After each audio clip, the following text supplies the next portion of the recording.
Hello everyone, welcome to गीत chemistry. इस video के अंदर हम पढ़ने वाले हैं कॉन्सिक्यूटिव रिएक्शन, जिसको हम सिक्वेंशियल रिएक्शन या सीरीज रिएक्शंस भी बोलते हैं। कॉन्सिक्यूटिव रिएक्शन, सिक्वेंशियल रिएक्शन या सीरीज रिएक्शन, इनमें से कोई भी वर्ड मिले इट मीन्स हमारे पास में क्या है, कॉन्सिक्यूटिव रिएक्शन का ही क्वेश्चन है।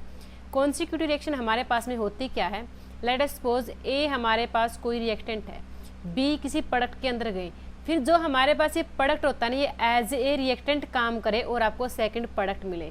इट मीन्स ए से बी के अंदर गए, रिएक्शन को यही स्टॉप कीजिए एक बार। फिर जो बी हमारे पास ये प्रोडक्ट है, ए का प्रोडक्ट क्या है, बी है, फिर बी को एज ए रिएक्टेंट यूज करें किसके लिए, सी के लिए। इसको क्या बोलते हैं, कॉन्सिक्यूटिव रिएक्शन, सिक्वेंशियल रिएक्शन या सीरीज रिएक्शन।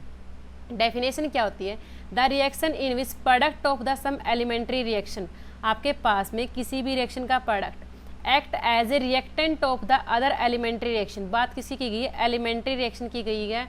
एलिमेंट्री का मीनिंग क्या है, हम प्रीवियस वीडियो के अंदर ऑलरेडी पढ़ चुके हैं।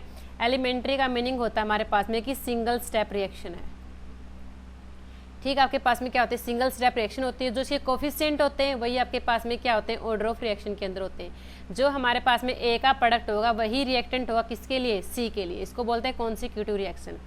अब हमारे पास में ए से बी तक गए, इसका मतलब हमारे पास में जो रेट कांस्टेंट होगा क्या है, K1 है। अगर बी से सी के अंदर जाते रेट कांस्टेंट क्या होगा, K2 है, क्योंकि हमें नहीं पता है कि ए से बी के अंदर गए तो हमारे पास में रिएक्शन किस प्रोसेसर से गई है, K1 रेट कांस्टेंट है, क्योंकि दोनों रेट कांस्टेंट सेम नहीं होंगे ए से बी में जाने में और बी से सी के लिए। अब हम क्या करते हैं, जब हमारे पास में टाइम 0 था, इट मीन्स ए की कंसंट्रेशन क्या थी, A मोल पर लीटर, बी की 0, हमारे पास में सी की 0, क्योंकि हमारे पास कोई रिएक्टेंट या कोई प्रोडक्ट की फॉर्मेशन नहीं हुई है। जब हमने टाइम टी लिया, टाइम टी के साथ लेट अस सपोज हमारे पास में ए की कंसंट्रेशन x है, उसके बाद अगर हमारे पास टाइम लगाया है, इट मीन्स ए किसके अंदर चेंज होगा, बी के अंदर चेंज होगा, कुछ ना कुछ बी की कंसंट्रेशन भी होगी, फिर बी वापिस से सी के अंदर चेंज होगा तो सी की भी कोई ना कोई कंसंट्रेशन होगी। लेकिन हमने इससे प्रीवियस लेक्चर्स के अंदर क्या पढ़ा था कि अगर ए की कंसंट्रेशन ए है एट टाइम 0 पे, अगर टाइम टी लिया तो ए की कंसंट्रेशन ए माइनस एक्स और बी की कंसंट्रेशन क्या आपके पास में एक्स है। इट मीन्स अगर हम इसको ऐड करें A minus X plus X, overall हमें ए ही मिलता जो इनिशियल कंसंट्रेशन होती है। कॉन्सिक्यूटिव रिएक्शन का सबसे इंपॉर्टेंट पॉइंट यही वाला है कि अगर हम x plus y plus z, अगर हम x plus y plus z को ऐड करें तो हमारे पास में a के इक्वल आना चाहिए। अब हमें ये नहीं पता है कि कितना a का पार्ट x के अंदर आया है और कितना x y के अंदर गया है और कितना y z के अंदर गया है। इट मीन्स हमने क्या बोल दिया कि आफ्टर टाइम t a की कंसंट्रेशन x है, b की कंसंट्रेशन y है और c की कंसंट्रेशन क्या है, z है। इट मीन्स ओवरऑल a की कंसंट्रेशन क्या के पास में x plus y plus z है। ठीक है, अब हम बात करते हैं रेट की। आपको पता है रेट क्या होता है, decrease in concentration of reactant with respect to time K1A, क्योंकि रिएक्शन कहाँ तक है, कहाँ की बात कर रहे हैं हम सिर्फ रिएक्शन की बात कर रहे हैं अभी तक A से B के तक की। इट मीन्स क्या है, K1 और A। अगर पूछा जाए कि concentration of A at time T, कि टाइम T के ऊपर A की कंसंट्रेशन बताइए, इट मीन्स हमारे पास में क्या होगा कि concentration of A at time T is equal to K1 concentration of A at time T। ये हमारे पास में क्या है, रेट है। क्लियर है। अब at time T, time T के ऊपर A की कंसंट्रेशन क्या आपके पास में x है। इट मीन्स क्या लिखेंगे, dx ओवर dt किसका, माइनस का, इज इक्वल टू K1x किसके इक्वल, आपके पास में रेट के इक्वल है। अब हम क्या करेंगे, इस इक्वेशन को याद रखिएगा एक बार के लिए। अब हमने क्या करना है, यहीं पर डेरिवेशन करते हैं इसका।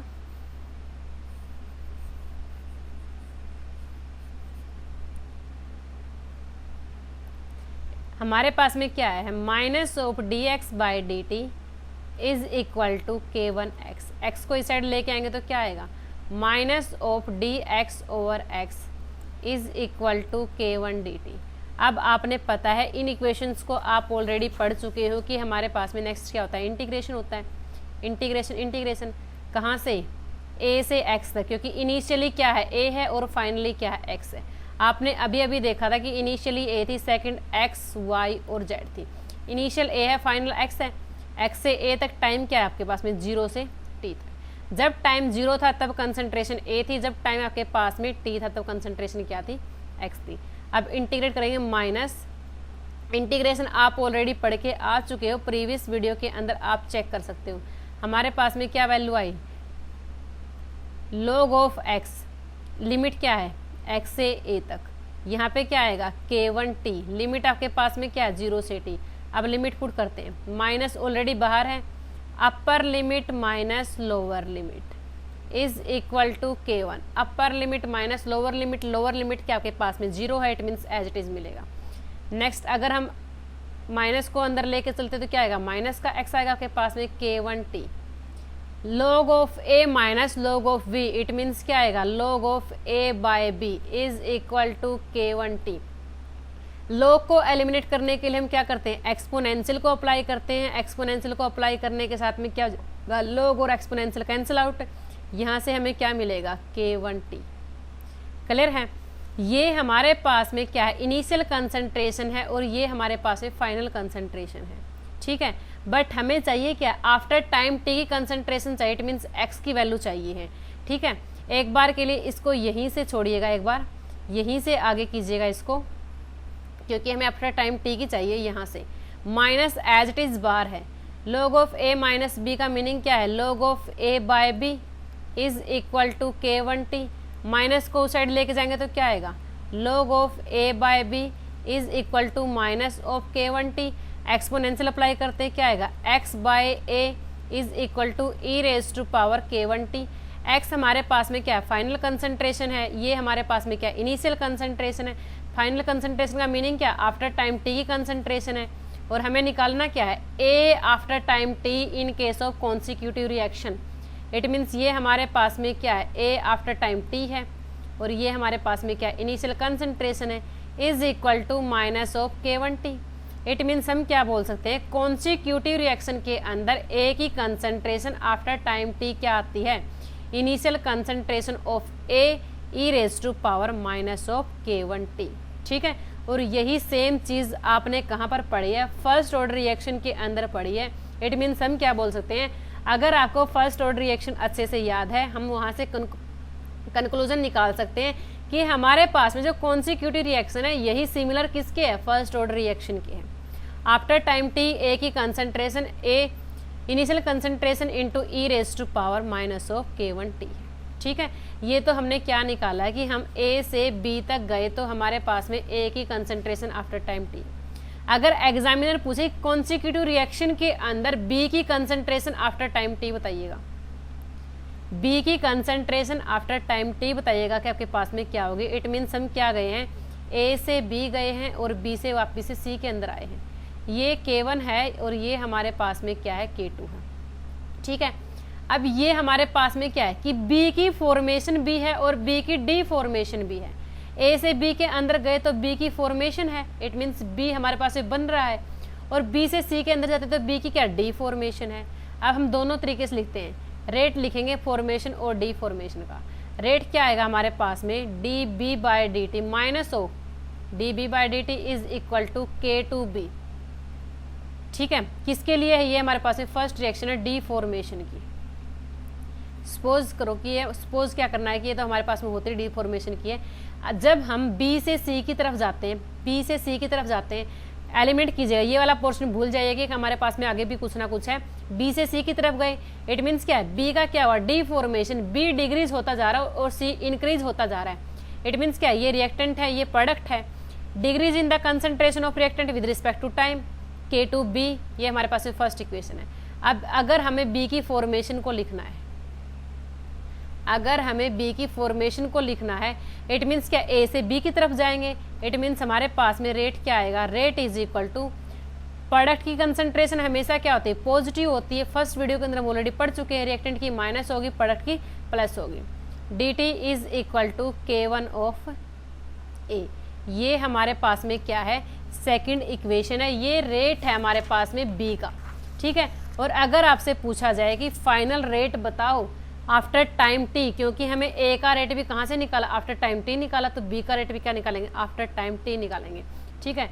इट मीन्स हम बात कर रहे हैं अब final rate. Final rate dB/dt after time t dt। ये क्या हमारे पास में डी फॉर्मेशन है और ये वाली हमारे पास में क्या है, फॉर्मेशन है। इट मीन्स हम क्या लिखते हैं, हमेशा क्या होता है, rate of formation is equal to rate of deformation. Rate of formation is equal to rate of deformation. अगर फॉर्मेशन और डिफॉर्मेशन इक्वल है, इट मीन्स हम क्या करेंगे कि formation minus deformation is equal to 0। इट मीन्स हम क्या लिख सकते हैं यहाँ पर कि रेट हमारे पास में क्या होगा, rate of formation minus rate of deformation. ये भी किसका आपके पास में, आफ्टर टाइम t और आफ्टर टाइम t, और ये हमारे पास में क्या, आफ्टर टाइम t। अब हमें कितना पता है कि ए टी की वैल्यू का पता है कि ए की कंसंट्रेशन आफ्टर टाइम t हमें याद है। क्यों, कहाँ से याद है, क्योंकि हमें पता है कि कॉन्सिक्यूटिव रिएक्शन के अंदर आफ्टर टाइम t जो ए की कंसंट्रेशन होती है वही आपके पास में किसकी होती है, फर्स्ट ऑर्डर रिएक्शन की होती है। और हमें निकालनी किसकी है, बी की after time t is equal to K1। अभी हमने चेक किया था, क्या था, A0 e raise to power minus of K1t minus of K2 bt। ठीक है, अब सपोज करो, सपोज क्या हमारे पास में A की कंसंट्रेशन x थी आफ्टर टाइम t, B की y थी और C की क्या थी, z थी। B की कंसंट्रेशन क्या थी, y थी। ये वाला एज इट इज लिखो, ये वाला एज इट इज लिखो, इसको लिखो K2 और y, क्योंकि B की कंसंट्रेशन तो हमारे पास में y थी। हम तो सिर्फ y को ही सपोज करके लेके चलेंगे कि B की कंसंट्रेशन हमारे पास में क्या y है। अगर B की कंसंट्रेशन यहाँ पर y है तो हमारे पास में रेट की साइड में B की कंसंट्रेशन क्या आएगी, y आएगी। इट मीन्स क्या लिखेंगे, dy/dt is equal to K1 A0 e raise to power minus of K1t K2 y। ठीक है, इतना हम लिख सकते हैं। बट कॉन्सिक्यूटिव रिएक्शन हमारे पास में इतनी कॉम्प्लिकेटेड रिएक्शन होती है कि उसको आगे ड्राइव करना बहुत ही ज़्यादा डिफिकल्ट है। एग्ज़ाम के अंदर हमारे पास कोई भी कॉम्पिटिटिव एग्ज़ाम है, वहाँ पर क्वेश्चन को सोल्व करने से बेटर हमारे पास में क्या होता है, कुछ ट्रिक्स याद होती है, हम उसी से क्वेश्चन सोल्व करते हैं। डेरिवेशन ज़्यादा 5 मिनट लेगा या 6 मिनट डेरिवेशन लेगा। क्वेश्चन का टाइम कितना होता है, 2 या 3 मिनट होता है। केमिकल काइनेटिक के अंदर कुछ फॉर्मूले ऐसे होते हैं जिनको हम याद रख सकते हैं by the help of trick. ठीक है, कुछ फॉर्मूलों को हम याद रखें, कुछ को डेरिवेशन से सोल्व करेंगे, जिससे हमारे क्वेश्चन को सोल्व करना ईजी हो जाए। इट मीन्स आपने यहाँ से याद कैसे रखना है कि बी की कंसंट्रेशन आफ्टर टाइम टी क्या होगी। ठीक है, याद रखने का तरीका बता रही हूँ। आपने क्या करना है, K1/K2 माइनस K1 और इनिशियल कंसंट्रेशन को एज इट इज लिखना है, और फिर ब्रैकेट के अंदर e raise to power K1t minus e raise to power K2t को यूज करना है। याद रखने का तरीका क्या के पास में, ये तो किसकी कंसंट्रेशन थी, A की कंसंट्रेशन आफ्टर टाइम t। ये क्या है, B की कंसंट्रेशन आफ्टर टाइम t। ठीक है, बट याद कैसे रखनी, A की K1 है तो आप स्टार्टिंग K1 लगाइए, फिर K2 माइनस K1। अगर यहाँ पर माइनस है तो आपने यहाँ पर भी माइनस लगाना है। ठीक है, यहाँ पर K2 माइनस K1 है तो यहाँ पर K1 के बाद में K2 वाली टर्म को यूज करना है। ये K1 आएगा तो यहाँ पर K2 आएगा। ठीक है, और ये आपके पास में क्या, इनिशियल कंसंट्रेशन है। ठीक है, अब बोलोगे कि पैरेलल रिएक्शन के अंदर भी कुछ ऐसा सा ही रिजल्ट आया था और कॉन्सिक्यूटिव रिएक्शन के अंदर भी कुछ ऐसा सा ही रिजल्ट है। अब इन दोनों को कैसे याद रखें, अभी मैं आपको फाइनल रिजल्ट बता रही हूँ दोनों की। ठीक है, अगर हम बात करें एक साइड लिखते हैं पैरेलल रिएक्शन का, जहां से सिर्फ रिजल्ट पे क्वेश्चन आते हैं, न्यूमेरिकल पूछेगा तो सिर्फ आपसे पूछेगा कि आफ्टर टाइम टी ए की कंसंट्रेशन को बताइएगा। सेकंड हमारे पास में कॉन्सिक्यूटिव रिएक्शन का, और ये हमारे पास में पैरेलल रिएक्शन का। ए की concentration after time T parallel reaction के अंदर आपके पास में की थी, क्या थी, पैरेलल रिएक्शन से पहले हमारे पास में क्या थी कि ए से बी में जा रहे हैं और ए से ही सी में जा रहे हैं। इट मीन्स अगर ये K1 है तो ये आपके पास में K2 है। कॉन्सिक्यूटिव ए से बी में और बी सी में जा रहा है, ये K1 है तो ये आपके पास में क्या है, K2 है। इट मीन्स ये हमारे पास में क्या था, 80 e raise to power minus of, यहाँ पर दोनों की कंसंट्रेशन ऐड होगी क्योंकि दोनों रिएक्शन अलग अलग जा रही है। ठीक है, ये हमारे पास में ए की कंसंट्रेशन थी after time T in case of parallel reaction. Consecutive की बात करें, ए से बी के अंदर गए, बी से वापस सी के अंदर गए हैं। इट मीन्स क्या करेंगे कि ए की कंसंट्रेशन आफ्टर टाइम टी क्या हो गया आपके पास में, A0 e raise to power minus of K1t, और यही हमारे पास में किसकी होती है, फर्स्ट ऑर्डर की इक्वेशन होती है A is equal to A naught e raise to power minus of k1t। ठीक है, अब बात करते हैं पैरेलल रिएक्शन में बी की concentration after time T. B कहाँ से कहाँ तक गया, k1 के थ्रू गया है, इट मीन्स आपने ऊपर लिखना है k1 और डिवाइड में क्या करना है k1 प्लस k2 दोनों को लिखना है, यहाँ पर प्लस आएगा। उसके बाद में आपने इनिशियल कंसंट्रेशन को लिखना है, फिर करना है 1 minus e raise to power. आपको पता है ई की पावर में यहाँ पर दोनों रेट एक साथ ऐड होंगे ही होंगे। ठीक है, ये हमारे पास में क्या है, पैरेलल रिएक्शन के अंदर बी का आफ्टर टाइम टी है। अगर सी का आफ्टर टाइम टी पूछे, कोई चेंज नहीं होगा सी का आफ्टर टाइम टी के अंदर, एज इट इज आएगा। सिर्फ चेंज क्या होने वाला है कि यहाँ पर कंसंट्रेशन k1 थी, यहाँ पर k2 है। सिर्फ आपने नोमिनेटर के अंदर k2 लगाना है, उसके बाद में क्या आएगा k1 प्लस k2 ए नोट, और ये वाली चीज़ें क्या आएगी, सेम आएगी। ठीक है, ये तो हमारे पास में पैरेलल रिएक्शन के अंदर। कॉन्सिक्यूटिव के अंदर कितना सा चेंज है, सिर्फ ये वाला चेंज है कि यहाँ पर k1 है बिकॉज ऑफ k2 हमारे पास में b के लिए है। ठीक है, और अगर b की कंसंट्रेशन आफ्टर टाइम t पूछी जाए, इट मीन्स आपने क्या करना है कि यहाँ पर k1 ही यहाँ पर था और k1 यहाँ पे, यहाँ पर प्लस है, आपने सिर्फ यहाँ पर माइनस करना है k2 माइनस k1। फिर वही सेम कंसंट्रेशन है, कंसंट्रेशन ही आपने यहाँ पर लगानी है। और उसके बाद में यहाँ पर k1 प्लस k2 क्यों लिया है, क्योंकि a से ही k1 पर गए हैं और a से ही k2 के ऊपर गए हैं। यहाँ पर क्या है, a से b के अंदर और b से c के अंदर है, इट मीन्स हम क्या करेंगे k1 और k2 को अलग अलग करके ही लिखेंगे। ठीक है, ये हमारे पास में क्या है, b की concentration after time t in case of consecutive reaction. आपने बिल्कुल अच्छे से याद रखनी है, बी पे क्वेश्चन बहुत ही रेयरली आता है, बट ए के ऊपर न्यूमेरिकल टाइप प्रॉब्लम आ सकती है। बी पूछेगा तो आपसे एज इट इज इक्वेशन पूछेगा कि कॉन्सिक्यूटिव रिएक्शन के अंदर बी की कंसंट्रेशन आफ्टर टाइम टी का क्या आएगा। ठीक है, आप इसको रिलेट करके याद रख सकते हो। अगर बी की सी की आफ्टर टाइम टी पूछे आपके पास से कॉन्सिक्यूटिव रिएक्शन के अंदर, यहाँ तो सिंपल सा चेंजेस था आपके पास में कि k1 है, यहाँ पर k2 है, बट यहाँ पर तो बहुत ही ज़्यादा चेंजेस होने वाले हैं। इसके लिए आपने क्या करना है, आपको पता है कि जो इनिशियल ए कंसंट्रेशन है क्या आपके पास में x plus y plus z है। ठीक है, x की हमें पता है कि a की कंसंट्रेशन आफ्टर टाइम t पता है, b की कंसंट्रेशन आफ्टर टाइम t पता है, और हमें इनिशियल कंसंट्रेशन का भी पता है। इट मीन्स हम क्या कर सकते हैं, यहाँ से क्या बोलेंगे कि ये हमारे पास में क्या है, इनिशियल कंसंट्रेशन है। ये a की कंसंट्रेशन आफ्टर टाइम t है, ये b की कंसंट्रेशन आफ्टर टाइम t है, और ये आपके पास में क्या है, c की कंसंट्रेशन आफ्टर टाइम t है। अगर हमें c की कंसंट्रेशन आफ्टर टाइम t चाहिए, हम क्या बोलेंगे कि a नोट माइनस a की concentration after time t minus b की कंसंट्रेशन आफ्टर टाइम t। आपको पता है a की कंसंट्रेशन पता है, a नोट तो आपको पता है a नोट ही होगा, a की कंसंट्रेशन आफ्टर टाइम t पता है, अभी अभी हमने निकाली है, b की कंसंट्रेशन नहीं पता है। दोनों को पुट करके आप c की कंसंट्रेशन को निकाल सकते हो बहुत ईजिली। ठीक है, बट एग्जामिनर कॉन्सिक्यूटिव रिएक्शन के अंदर सी की कॉन्सेंट्रेशन को पूछना बहुत ही रेयरली है, क्योंकि बहुत ही ज़्यादा लेंथी डेरिवेशन हो जाता है, और अगर याद भी रखें तो इक्वेशन बहुत ही ज़्यादा लेंथी होती है। ठीक है, पैरेलल रिएक्शन से तीनों रिजल्ट पूछ सकता है, ए बी सी तीनों पूछ सकता है, बस कॉन्सिक्यूटिव के अंदर ए और बी तक ही जाएगा, सी तक जाना बहुत मुश्किल है। अगर गया भी तो आप यहाँ से वैल्यू को पुटअप करके निकाल सकते हो।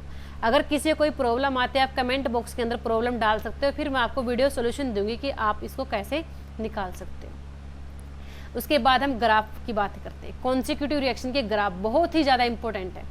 जितना इंपॉर्टेंट हमारे पास में इक्वेशन नहीं है, इससे ज़्यादा इंपॉर्टेंट हमारे पास में क्या ग्राफ्स हैं। किसके, कॉन्सिक्यूटिव रिएक्शन के। कहाँ से कहाँ तक जाते हैं, ए से बी और बी से सी। ये किसके थ्रू गए, k1 से, और ये कहाँ से गए, k2 से। फर्स्ट केस लेके चलते हैं हम ग्राफ का। फर्स्ट ग्राफ या फर्स्ट केस हमारे पास में क्या होगा, लेट अस सपोज k1 हमारे पास में ग्रेटर है k2 से। अगर k1 ग्रेटर है k2 से, इट मीन्स क्या बोलेंगे, एक बार वापस फिर देखिएगा, k1 ग्रेटर है k2 से means speed of the a to b is more than b to c, कि हमारे पास में a से b की स्पीड ज़्यादा है as compare to b to c। फिर क्या बोल सकते हैं k1 से, कि k1 में के अंदर अगर a से b की स्पीड ज़्यादा है, इट मीन्स a की कंसंट्रेशन क्या हो रही है, डिग्रीज। और अगर K1 से K1 की ज़्यादा K2 से, इट मीन्स B की कंसंट्रेशन क्या होती जा रही है, इंक्रीज।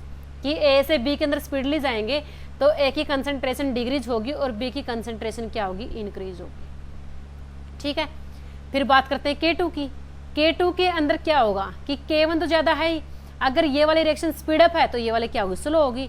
इट मीन्स यहाँ से B क्या होगा, B तो स्लो डिक्रीज होगा और C क्या होगा, इंक्रीज होगा स्पीडली।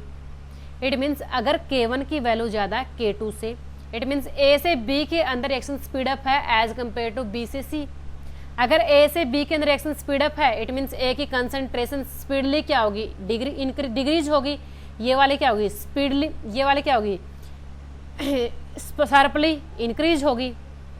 अगर हम बात करें B से C के अंदर, B के अंदर क्या होगी, ये वाली, इसकी कंसंट्रेशन तो क्या कम है, इट मीन्स B C के अंदर बहुत ही स्लोली कन्वर्ट होगा एज कम्पेयर टू जितना A से B के अंदर हमारे पास में कन्वर्जन हुआ है।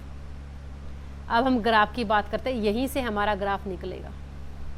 ग्राफ का बात करते हैं, कंसंट्रेशन और टाइम के बीच में ग्राफ आता है। ठीक है, अब सबसे पहले ग्राफ की बात करेंगे A से B के अंदर। ठीक है, हमारे पास में रिएक्शन स्पीड अप है। अगर रिएक्शन स्पीड अप है, A की बात करेंगे, A की कंसंट्रेशन आफ्टर टाइम t अभी हमने चेक की क्या होती है, e raise to power A0 e raise to power minus of K1t आपके पास में, अभी हमने चेक किए। बट ये ग्राफ कैसा होगा, एक्सपोनेंशियल ग्राफ होगा। ये हमारे पास में ग्राफ का एक्सपोनेंशियल ग्राफ होगा। और आपको पता है कि फर्स्ट ऑर्डर के अंदर हम ऑलरेडी ग्राफ को डिस्कस कर चुके हैं। ये हमारे पास में A का ग्राफ होगा जो क्या होगा, एक्सपोनेंशियल ग्राफ होगा। ठीक है, ये ग्राफ होगा कैसे, अब A से B के अंदर जा रहे हैं, B जल्दी बनता जा रहा है, इट मीन्स A क्या हो जा रहा है, डिग्रीज होता जा रहा है।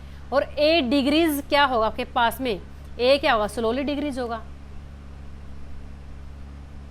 सॉरी शार्पली डिग्रीज होगा A हमारे पास में। A से B के अंदर गए हैं, इट मीन्स क्या होगा, A शार्पली डिग्रीज होगा। इट मीन्स ग्राफ आपके पास में क्या होगा, डीप सीटेड ग्राफ आएगा नीचे की तरफ। ये ग्राफ आप ऐसे ही बना सकते थे, ये ग्राफ आप ऐसे ही बना सकते थे, बट एक A हमारे पास में क्या है, शार्पली डिग्रीज है। क्यों, क्योंकि K1 की कंसंट्रेशन, K रेट कॉन्स्टेंट ज़्यादा K2 से, it means B sharply degrees होगा। उसके बाद हम बात करते हैं B ग्राफ की, कि हमारे पास में B का ग्राफ कैसे होगा। B क्या होगा कि इंक्रीज तो क्या हो रहा है, आपसे शार्पली हो रहा है। A से B के अंदर गए, इंक्रीज तो शार्पली हो रहा है। इट मीन्स क्या करेंगे, हम इसको इंक्रीमेंट के अंदर लेके जाते हैं, इंक्रीज शार्पली हो गया। उसके बाद क्या, डिग्रीज क्या होगा आपके पास में, स्लोली होगा। ठीक है, और C आपके पास में क्या है, C आपके पास में क्या होता है, स्लोली ही डिग्रीज होता है। इट मीन्स ये तो क्या जाएगा आपके पास में, slowly degrees, sorry slowly increase होगा। ये हमारे पास में क्या था, केस फर्स्ट का ग्राफ था, जहाँ K1 की कंसंट्रेशन क्या होती है, केस 2 से ज़्यादा होती है। अगर हम ग्राफ सेकंड की बात करें, सेकंड केस की बात करें, अगर K2 की कंसंट्रेशन ज़्यादा है K1 से, अगर K2 की कंसंट्रेशन ज़्यादा है K1 से, तब हमारे पास में ग्राफ किस टाइप का आने वाला है। फर्स्ट पॉइंट बात करते हैं, अगर K2 की कंसंट्रेशन ज़्यादा है K1 से, इट मीन्स BC के अंदर शार्पली क्या हो रहा है, कन्वर्ट हो रहा है as compare to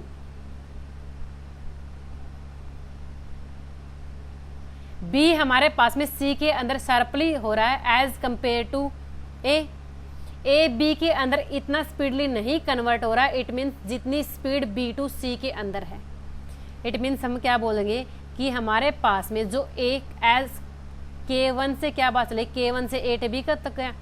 it means A तो क्या होगा, डिग्रीज होगा, बट क्या होगा, स्लोली होगा। ठीक है, क्योंकि रेट कॉन्स्टेंट K2 का ज़्यादा है। और B क्या होगा, इंक्रीज तो होगा, क्योंकि A से B के अंदर गए, इंक्रीमेंट तो होगा B के अंदर, बट स्लोली होगा।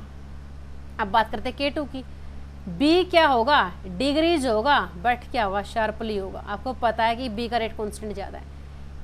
C इंक्रीज तो होगा, बट शार्पली होगा। इसी से हम क्या करते हैं, ग्राफ को ड्रॉ करेंगे। कंसंट्रेशन और टाइम के बीच में ग्राफ है। सबसे पहले A क्या आपके पास में, डिग्रीज है बट स्लोली है, इट मीन्स ये क्या जाएगा, ये वाला ग्राफ जाएगा। B क्या है, इंक्रीज तो स्लोली है, it means B increase slowly यहाँ तक ही गया, और शार्पली आपके पास में क्या है, डिग्रीज है।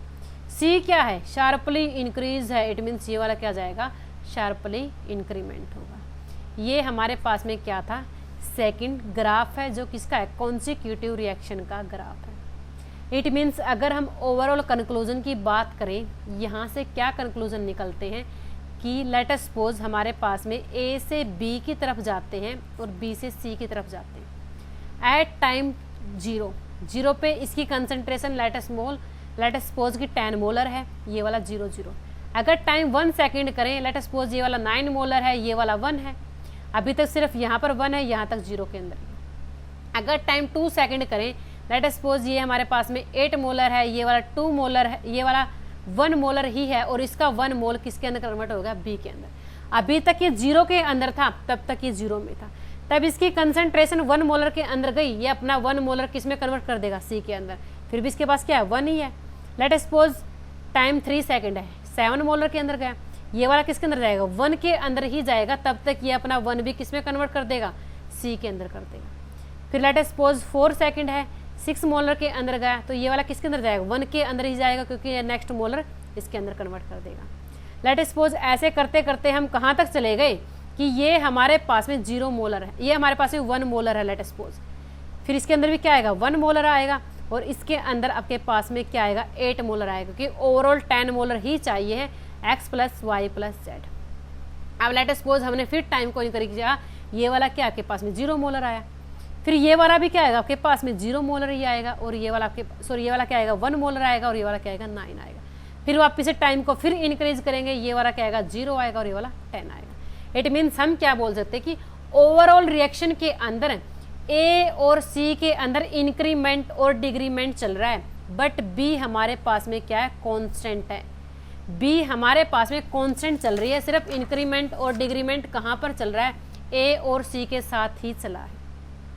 और बी कांस्टेंट कहाँ नहीं है, सिर्फ स्टार्टिंग पॉइंट के अंदर कांस्टेंट नहीं है और सिर्फ एंडिंग के अंदर कांस्टेंट नहीं है, उससे रिमेनिंग बी आपके पास में क्या कांस्टेंट है।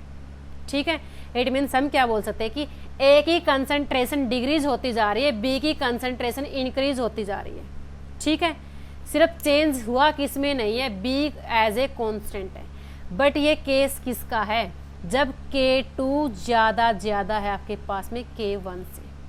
ठीक है, जब K2 की कंसंट्रेशन ज़्यादा है K1 से, तब हम यूज करेंगे स्टडी स्टेट अप्रोक्सीमेशन, जिसको बोलते हैं SSC।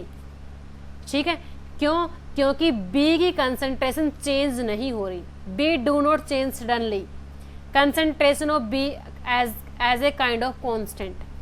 बी हमारे पास में कांस्टेंट है, सिर्फ स्टार्टिंग पॉइंट और एंडिंग पॉइंट को छोड़ के।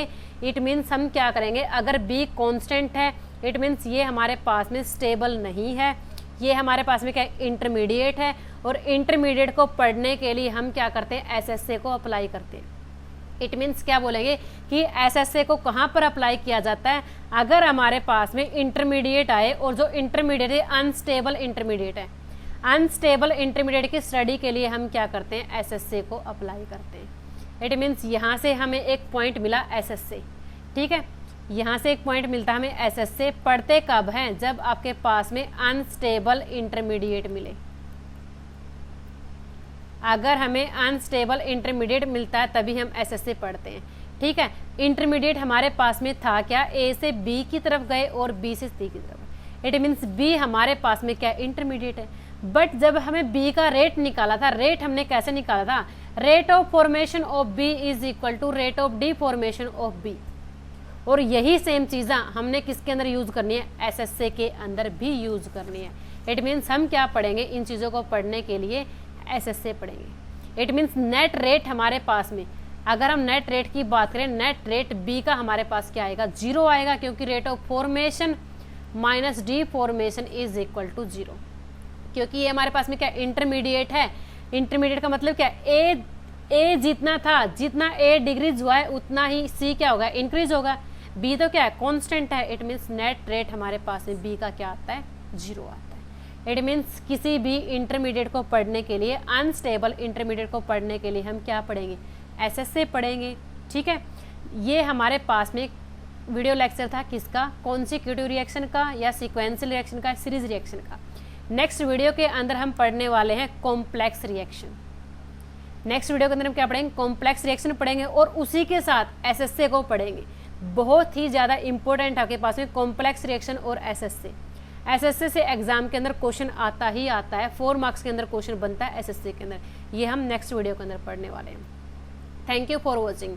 अगर किसी को इस लेक्चर के अंदर कोई प्रॉब्लम आती है, आप कमेंट बॉक्स के अंदर अपनी प्रॉब्लम को शेयर कर सकते हैं। Please like, share and subscribe my channel.